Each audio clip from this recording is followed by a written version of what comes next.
have such wonderful music on the programs that is, as you design the shows to be very inspiring and evoke these wonderful moods in audiences. This is concluding your season, and so before we talk about this coming program, I want to ask how audiences have been and how they respond to this music when they hear it, because this is, after all, 12 women's voices singing in unison here. Right. Actually, we've had a wonderful season. We opened the season at San Fernando Cathedral. It's the first time for us to be there. It was music of Latin America, sacred Latin American music, and we had quite a few folks there who had never heard Voci di Sorelle before and were absolutely ecstatic. And it's pretty much across the board at every concert. We have new people who are there, and their comment almost always is, "We didn't know you existed and we will never miss another concert." And so our audience just has continued to grow.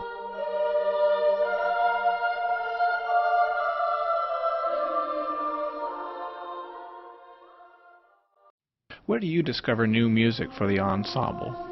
Well, I actually am an avid researcher. I just am always after something that is unique and different and fits what I have in mind for Voci di Sorelle. Our signature is to have a sound that's a specific sound, a specific feeling, and so I'm always on the search, and some of these pieces of music I happen to bond by following just a very thin thread and discovering it. Some things I find and I don't find them arranged for women, so I do my own arrangements. But I search high and low, and actually a lot of this music are things that I have found over the course of the last few years that I've always wanted to program, so I'm excited to finally be able to do them. Amy, how is it to put together these different styles? I mean, you've been there from the beginning. This is already the start of the 6th year. How is it to put together all these different styles? You know, as a singer, it's a wonderful challenge to be handed to be given different types of music to sing, not only for the different languages that we sing in, but the different genres, and actually accessing different parts of your voice and your body when you put all that together. It's wonderfully exciting to be able to do that individually and as a group, and it's so much fun. What's the rehearsal schedule like, and what sort of rigors do you guys go through and meet up? What are rehearsals like? Well, for this? our regular rehearsals are once a week, but I will say, speaking for myself, and I think for the rest of the members, we put in much individual time between rehearsals, educating ourselves, rehearsing at home, and having sectional rehearsals, so that we're really prepared. I mean, we want to come to the concert with this music completely prepared and really enveloping us, so that we can bathe our audience in the magic that this generates.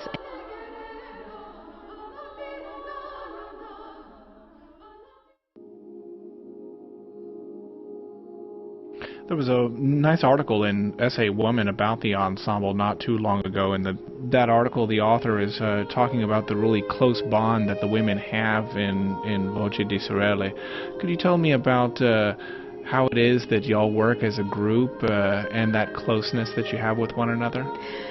It is a lovely thing. I've worked with a lot of different ensembles over the years and a lot of different organizations, and I think that we jokingly say that what we need to do is get t-shirts that say "We don't do divas."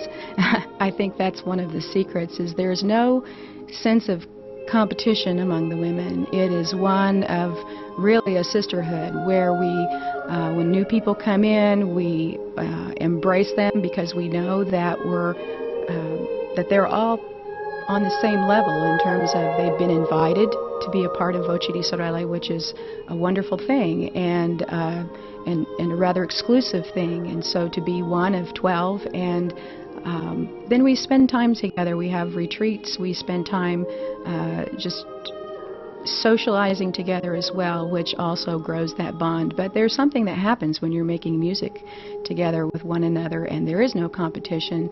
It is a bond that is very much, I would say, very much a bonding of the soul, because it's art that you're doing together, and it's a lovely thing.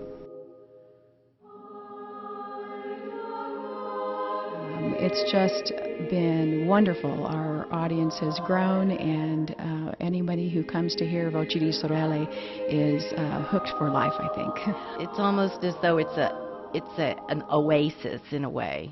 I think that's true. In fact, a lot of our audience members say that they feel like, some of the people have mentioned that coming to a concert is like a massage for the soul, Yes. or an oasis of tranquility in the middle of a very busy time, and so it's not only a concert. That's my goal in programming concerts, that it's more than a concert; it's an experience.